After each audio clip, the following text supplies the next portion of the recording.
All right, it's Spec Sheet. I'm Michael. He's Curtis. How you doing there? Hey, you know what? I don't know how you couldn't be excited when you see that video they're playing and you're going to sneak off to the Enterprise room.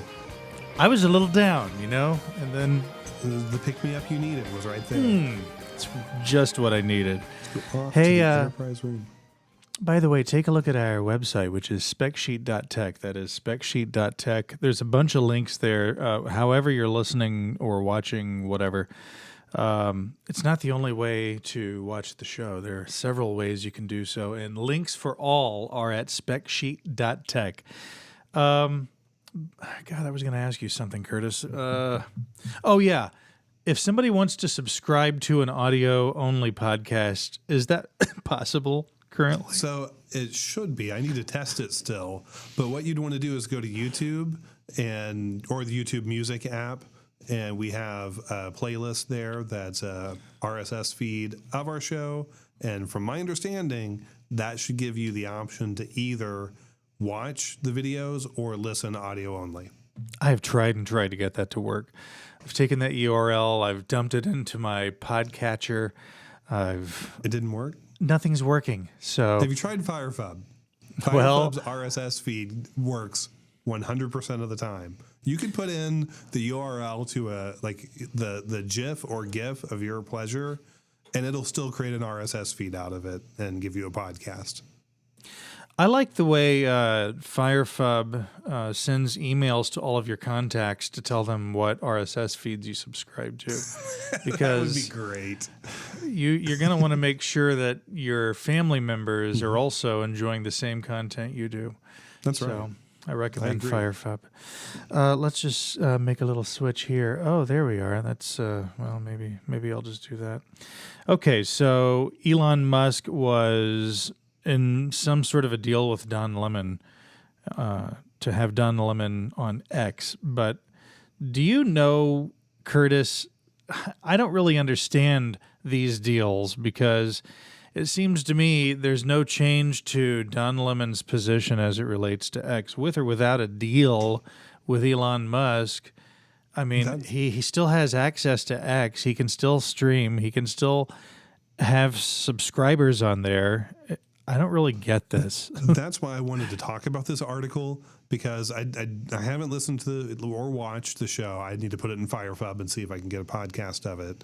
But it confused me, the idea that Elon Musk canceled it. Because what's the deal that he canceled, and what has changed in Lemon's position, like you said? Because if you're a paid subscriber to X, it's not like they're claiming that he actually, suspended his account. And man, if he suspended his account, I want to know what happened in that episode. Like, there's no way that happened. Yeah, there's no way that happened. Yeah, I don't think it happened. But like, I'm interested in what is the video position of Twitter in terms of bringing on these shows, because we're in a situation where there's a lot of different former TV personalities, anchor type people that are moving into independent media. And is Twitter trying to become, or X, trying to become the new media network with this? Or are they just a large group of independent people who happen to be streaming on it as a platform, like YouTube or any of the other competitors out there? So why a deal? That's what I don't get is why a deal? I mean, if you're Don Lemon, you already have a name. You're already going to have an audience. He had an audience before he left CNN or was fired from CNN. He had an audience on Twitter, so I'm sure those people are largely still following him on X. So, I mean, I don't really get these deals. I don't really get the Tucker deal. I don't see anyone utilizing any sort of features or infrastructure that isn't available to anybody else on X. I don't get it. Yeah, I mean, let's rewind the clock a little bit back to like 2008, 2009. Do you remember what it was like to just do a live streaming show and then have a podcast and an RSS feed after that? You had to have all of this technology that you had to manage, and there was no real manual for it. People had no idea what you and I had to do from beginning to end. Your audience reach was still going to be limited at that point. Let's just say our audience reach was limited. It was, except for never mind. I won't go there. But thanks, Keith. But all of that. But now, like, if you have a name like Lemon, like Carlson, like Cuomo, trying to think, there's plenty of other people who've moved on from like mainstream media. I think Katie Couric has worked with Yahoo for a long time, and I don't know who she's with now. But there's so many ways to create an audience, keep an audience, and organically be found by future audiences. That I'm confused where Twitter has deals with them. Like Elon Musk doesn't strike me as a person who goes and looks at the models of the past to try to indicate how he's going to make money in the future. And this would be like saying that Tesla is going to use the same format that the big car companies did to make Tesla successful. No, he completely disrupted it. And having deals with Lemon, Carlson, anyone else, I don't see how that is going to drive the next step of success for Twitter. For X, I think going into some kind of cryptocurrency banking system is the best thing for him. Or it's the logical next step is what I should say, not best. In a video posted to X, Lemon declared that Elon Musk is mad at me and said he will be airing his interview with the Tesla CEO on YouTube and via podcast on Monday. Lemon didn't go into specifics about the source of Musk's alleged unhappiness, but wrote, "Throughout our conversation, I kept reiterating to him that although it was tense at times, I thought it was good for people to see and hear our exchange and that they would learn from our conversation." But the quote released by Musk and X stated essentially that X had decided not to enter into a commercial partnership with the show. That's pretty much all they said. But then they go into my point here, which is that Lemon is welcome to publish his content on X without censorship. So I just don't understand these deals, I guess. Right. Yeah. I mean, that's to me, it's a weird thing that I'd like to understand. What was the commercial partnership and who else does he have commercial partnerships with?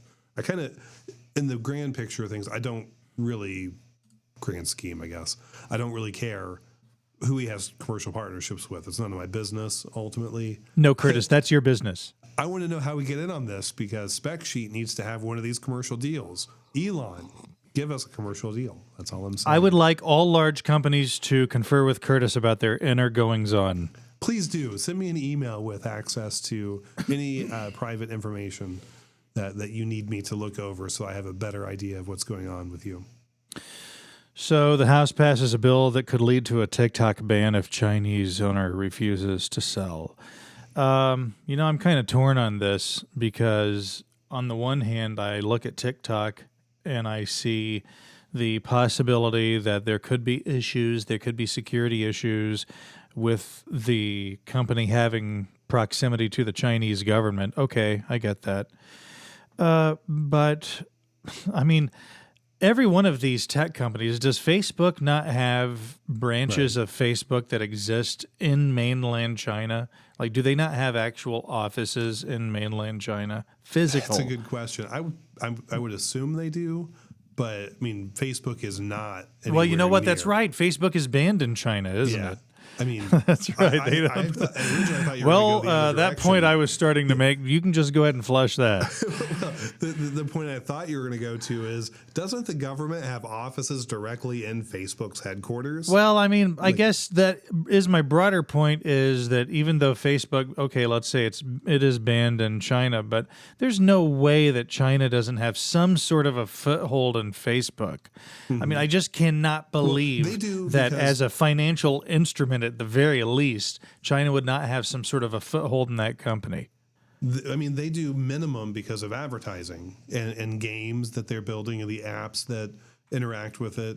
So, yeah, they definitely have a connection. It's more of a one-to-many connection where China is using Facebook to still profit in Western civilization, I guess is what I'll say with it. And that gives them data, too. Like, we go back to the Cambridge Analytica thing. Like, the whole thing about that is that the different entry points that developers get into Facebook gives you data. Well, they're still getting data from all their connection points by advertising and seeing, what comes back from their advertising for all the different applications that you see when you're scrolling through your feed. Like right now, I'll say the word Temu. Is that how you, like, I remember from the Facebook ad, they said the pronunciation, but we'll just say Temu, Temu, Temu. I guarantee you're going to get an ad for Temu now just because I said that. I should go in and like specifically ban ads for Temu on this video just to make you wrong, just to spite you. Right. You know? Curtis, I don't know what happened. You were wrong, and the audience knows. It happened, finally. I mean, I think when I saw on the prop bets for it that people said it would be at least 12 episodes before I was wrong about something. Nope, it was 5 or 6. The House on Wednesday passed a bill that would lead to a nationwide ban of the popular video app TikTok if its China-based owner doesn't sell its stake, as lawmakers acted on concerns that the company's current ownership structure is a national security threat. The bill passed by a vote of 352 to 65. They contend that ByteDance is beholden to the Chinese government. You know, what everyone is constantly going on about is the data security threat, but they don't talk about the persuasion threat. They don't talk about the cultural impact that China can have on Western societies through TikTok, and by just by through the simple mechanism of deciding what you see versus what you don't see on an app that is as refined as TikTok is, as scientific as it is about what it chooses to show you and when it chooses to show you that. There is a science behind it. It is not just randomly throwing videos at you. And one of the things I'm fascinated by as I use TikTok is not the videos specifically and explicitly and exclusively, but also I'm thinking about why it's showing me what it's showing me when it shows it to me. Yes, I'm thinking in a sort of almost kind of a meta context as I'm watching TikTok. But the persuasion threat really is what these people ought to be talking about, but they don't talk about it. They only talk about the data threat. And but at the same time, in using TikTok, I have seen a lot of points of view expressed there that are not allowed on platforms like YouTube or Facebook. And so from my standpoint, it looks to me like people are allowed to express a broader array of opinions on TikTok than they are on other social platforms. And I'm not sure that I necessarily see that as a threat to the American people, at least not currently. Well, let me ask you this question. Have you seen anything on TikTok that you think the Chinese government would prefer you not to see? Yes. Yes. I see a lot of videos of Chinese factory workers using processes to manufacture goods that could be considered, in some instances, 19th century technology. And I don't believe that the Chinese government would necessarily want fat, rich Westerners to see that. So that makes me think that connection of mainland China's censoring on TikTok is already a false argument to some level, because if they were going to keep an iron grip on it, you wouldn't see those videos. Like, even in the U.S., why would you let propaganda you don't want your own citizens to see? Why would you let everyone else see it? You know, that was a surprise question you asked me. What have I seen that I think the Chinese wouldn't have wanted me to see? I had to think about that, but I didn't have to think very long about it. Yeah, there's actually quite a bit of content on there that I don't believe the Chinese would want you to see. Yeah, I've seen things like, I don't know if you follow like Peter Zeihan, who is like a geopolitics person, and he promotes the idea. His last name is weird. I don't follow people with weird last names. It's the last letter of the alphabet, so it just... Zeihan, Peter Zeihan? I don't know if I'm saying it right. Most people know me now. How you spell it? Wrong. Z-E-I-H-A-N, Come on, Curtis. I believe. Okay. We're going to hold you to that. Okay. Well, it is now. If it wasn't before, that's now his spec sheet naming. If you type it into FireFub, you'll get the right person. But if you do it on Tuesday. On Tuesday, yes, only. make sure you're on the odd or even number rhythm. Wait a because few that's days. important. Yeah.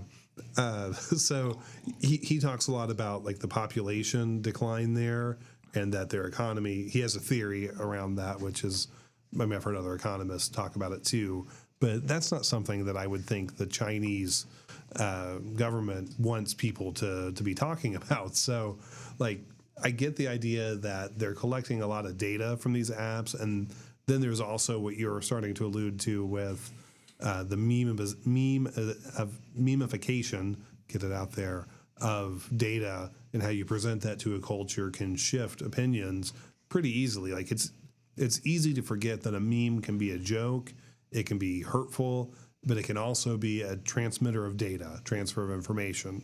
And it's something that the brains of each generation that's lived in the digital age is better and better attuned to. So you look at someone who's grown up only with the internet and only with like from the point of like Reddit on as their main internet, memes are so much more of a communication tool for them than it is for like you or I who lived in an analog world, that we get it, we know what they are, we can make them, we can read them, we can think they're funny, but it doesn't convey the same transfer of knowledge for us that it does for the generation that lived in a world where memes are the transmission of information. And that's where any system that has an algorithm that can control the way you consume data and information could be dangerous. But I would argue that that's not unique to TikTok. No, not at all. That's the there are billions of dollars that have been spent over the years inside Facebook in pursuit of just this, showing you what they think you want to see based on various cues, various clues, various subtle hints you may leave. It's not for whatever reason, it's not viewed as the boogeyman that it is when a Chinese company does it. Well, I mean, let's get down to brass tacks here. If your government is being, if your data rather is being sucked up in a straw by a government, are you in more danger if it's being sucked up by a foreign government or your own government? I think a lot of people would have to think for a moment before answering that question. Mm-hmm. Well, I mean, what you should want is that your government is protecting your data from them and others, but the reality is that that's not happening anywhere on this landscape. So we're so past that. Yeah, you know? Right. The data has no borders anymore, and that's one of the most dangerous pieces of the modern landscape of warfare compared to anything else. But in that situation, you want the people who have the least ability to act upon you to have that data, which means logically your government has the most ability to act upon you. You don't want them to have that data. Like, you want them to have enough to be able to. So that makes Facebook and the various platforms that we use a far greater threat to us from the standpoint of our data than some Chinese company. Isn't it funny when we first started talking in this current version of Spec Sheet, I think we both were slightly concerned about TikTok, and then we've used it. And now that we've actually got real world information about it, we're way less concerned about this. Good point. You know? I still don't allow my children to use it. Oh yeah, I don't either. But yeah, it's boy, that burns them too. They really are burned by that. If they see me scrolling, they just. Wait, do you sit and scroll right beside them and laugh? I've been known to from time to time, you know. But see, the things that it shows me, again, the algorithm. I just like to throw the word algorithm in from time to time. I feel like it makes you seem smart. It does. But the algorithm is, I can just tell you, not showing me things that my daughters would at all be interested in watching. How about that for like a way to punish your kids? Instead of saying, go to your room, sit down and spend 20 minutes in front of my TikTok feed. Oh, boy, that would be torturous, actually. I mean... I realized something last night. I happened to see something came through my feed, and it was an interviewer who said how they love long form interview for the fact that you can really dig into topics and conversations. and then they had like a 5-minute discussion with somebody on their video, and then it moves on to the next one in my feed. And I thought, man, they don't know what long form conversation is. Like, I want 2 hours of one person interviewing another person, so I maybe think that I get some information out of it. Had to blow my nose there. Well. So I really think, you know, what's interesting though is some of the opinions that have changed. Like, for instance, Trump was all about banning TikTok when he was president, and now he's suddenly not in favor of banning TikTok. But at the same time, one of the major funders of the Trump campaign is a billionaire who has a major financial stake in TikTok. So it's like, well, Okay, I was going to ask you got that $500 million payment. You maybe that's what it comes down to. Maybe it just comes down to money. I don't know. Yeah, well, that's the and thing. then so how? In what ways are all the other politicians compromised as it relates to TikTok? Who are they meeting in seedy, secluded cafes to discuss these matters before they vote? I mean, like trying to apply what's the simplest answer? I should say, who are their staffers meeting with in seedy cafes? Yeah, I'm right. sorry, I'm not that naive. Yeah, they're just waiting for the report. What do I say? I'm not when I that get up dumb. here? I promise. I look stupid, but I'm really not. I sounded really dumb there. I know you know what's going on. You've paid your dues in those back rooms. It's all good. But like, when you think about the simplest answer to the situation is most likely TikTok is doing such good business in advertising that more and more revenue of advertisement is moving from US-based organizations and moving towards that system. So of course you're going to lobby, because like if you're Facebook, or let's say Meta in this scenario, you're Meta and you're Google, rather than spend billions of dollars making your product, let's just say hundreds of millions, and making your product better to compete on the marketplace, instead, why don't you go spend hundreds of millions lobbying people to block your competitors? That seems like... And why would you not? I mean, like if Spec Sheet, like, well, I guess let's say Van Dieven Enterprises, if we really wanted to fight against our competitors with FireFub, of course you're going to put some part of your budget in lobbying. We already do. We have 3 politicians in our pocket already. Guess who they are? Put the comment in our below pockets like so much lint. Yeah. So put the comment below who you think those 3 are. We'll leave it to your imagination. Golly, I had a good point that I was going to make, and it just escaped me. No, it was something you said that caused me to have the point. Whatever. Maybe it'll come back to me. Okay. Well, with that, let me actually bring up a question, because again, like talking about audience participation makes me want to ask this, because I want to hear in the comments. I'm in the process right now trying to decide what my next upgrade for my laptop is. I have an i7 MacBook Pro 2020, 10th generation.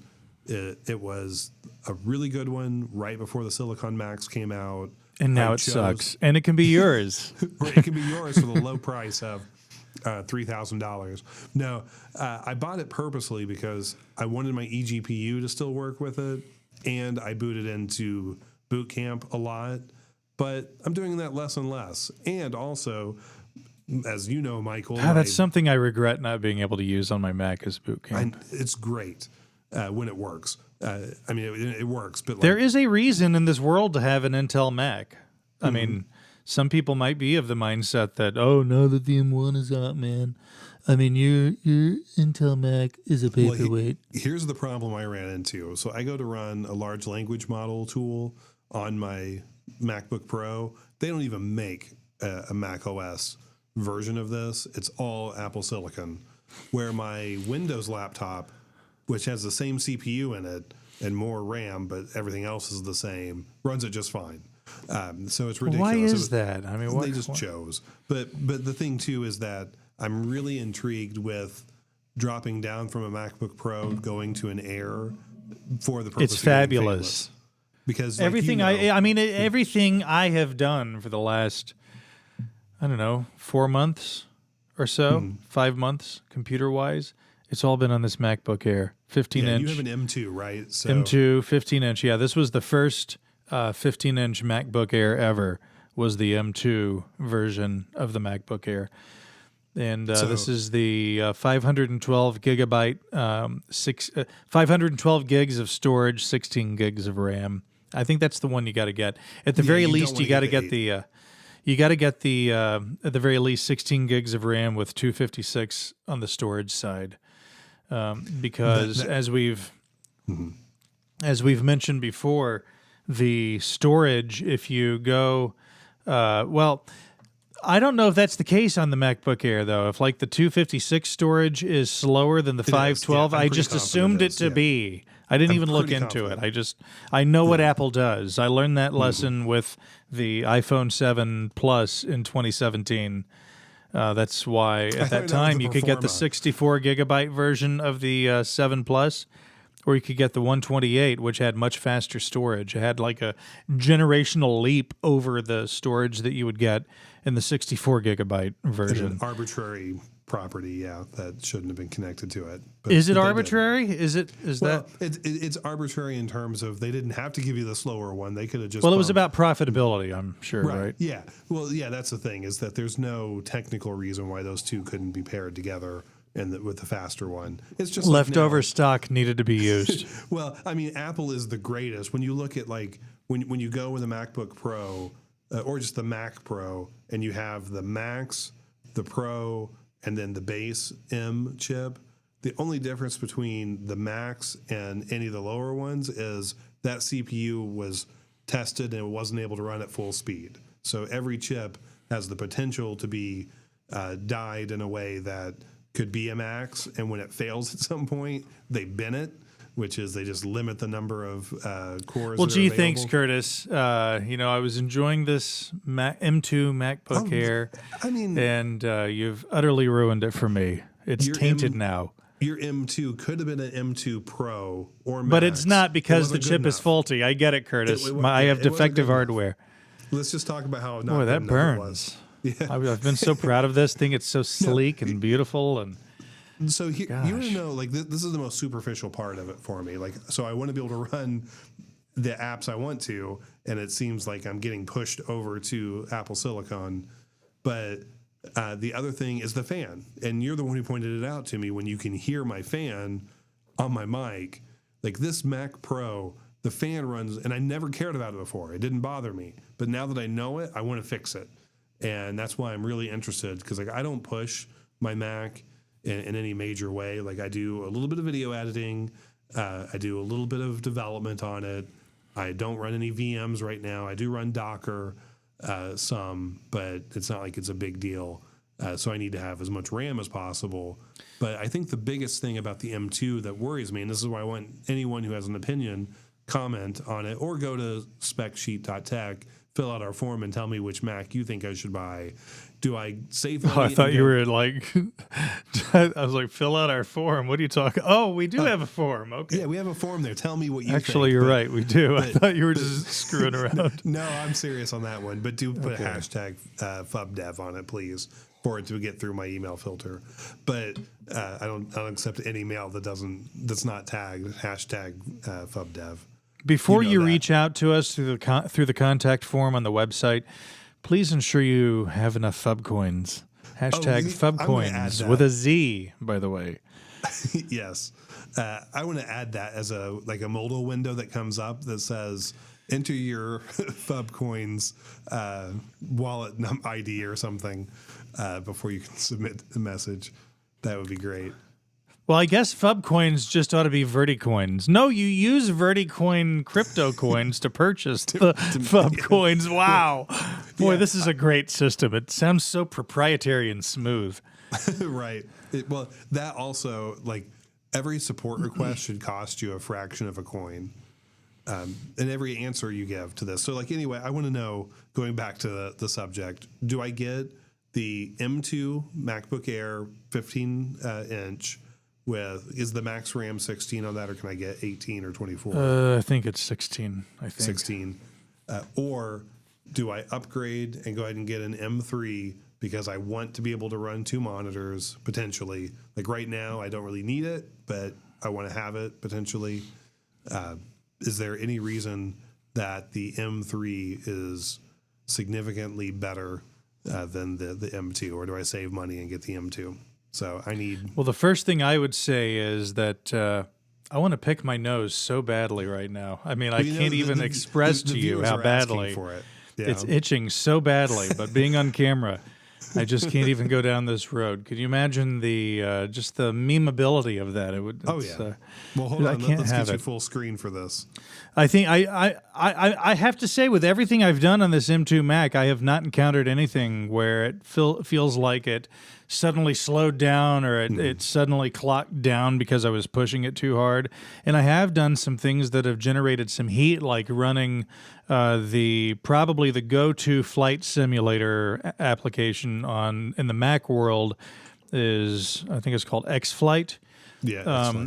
I recently installed that, and I was sort of taken aback by how well it ran on this thing. And again, this thing has no fans, although I do have it suspended on a platform, and I feel like probably the ability for it to dissipate heat is greater having it suspended on a platform like this.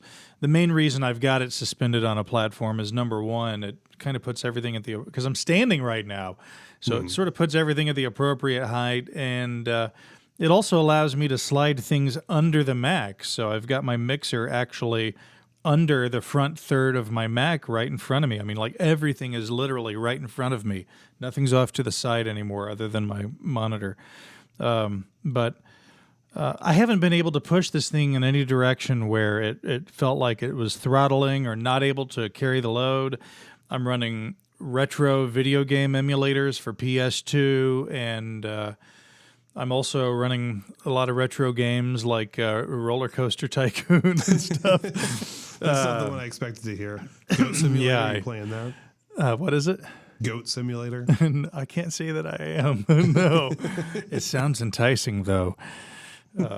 But I just haven't been able to find anything that it can't do. And further, I didn't purchase this Mac through the normal channels. I went to the refurb site at Apple's website, and I bought it through there. And I saved either $200 or $300. I can't remember how much I saved doing it that way. But now you just when I got it, it was indistinguishable from new. Couldn't tell the difference at all whatsoever. And I'm going to look up right now what a refurbished MacBook Air would cost.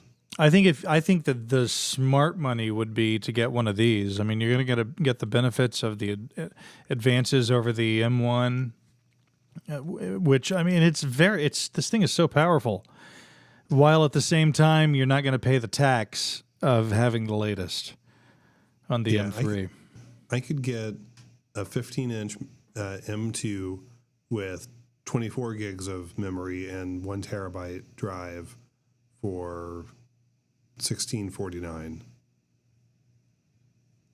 And some people would hear that and say, ugh, God, that's expensive. But in Apple world, for what you're getting... That's the only one they have right now for me. That's interesting. Wow. Better snag it. Oh, wait, that's with 24 gigs. Let me drop down to 16.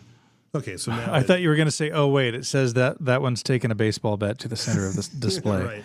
Okay. Yeah, well, I mean, that's the thing that's what people don't realize about Apple refurbished. They have the best refurbished plan. Indistinguishable from new. It had all of the shrink wrap where you would expect it to be on a new machine. Not a fingerprint to be found anywhere, not a scratch to be found anywhere. Immaculate. It looks perfect. Here's an ironic thing. I'm going to go to bestbuy.com and look at an M2 MacBook Air. I think I can get a brand new one cheaper right now than the Apple Store. You know, that actually wouldn't surprise me. Let's see, let's go 512. $1,200. Listen, I just want the listening audience to understand that this is a new aspect, a new facet of Spec Sheet. Regularly, we are going to let you sort of drop eaves as we do our shopping. There you go. Well, So- yeah, so I could get a slightly cheaper, brand new one from Really? Best Buy. Yeah, Well, holy hell. yeah, That's amazing. yeah. So maybe I will go that route. And I think I might have mentioned this before, that they actually sent me a promotional thing where I can, if I try to trade in my MacBook Pro with Apple, they'll give me like $200, but Ooh. Best Buy will give me $650 right now for it. So, I mean, that's pretty much taking it down to $400 for the laptop if I get Wow. to 16 Look gig. at you, Curtis. Boy, I'm excited for you. It's I might. I mean, who knows what time happens? to buy something. I'm going to do it, man. But yeah, so I'm interested in what other people think if they have M2s, M1 even. Like, how is your MacBook Air running? And anyone who does video editing with theirs or web development and uses Docker at all with it, tell me how that goes. Alrighty. Well, it's been fun. It's the spec sheet. Not the spec sheet any longer. It's now just spec sheet. But nevertheless, old habits. Take a look at our website, specsheet.tech, all the appropriate links, including our Patreon, which those of you who have subscribed, we got a couple. We really do appreciate it. That's very nice of you. Thank you. And if anybody else would like to support the show, we're not against it. Thanks, guys. Bye-bye.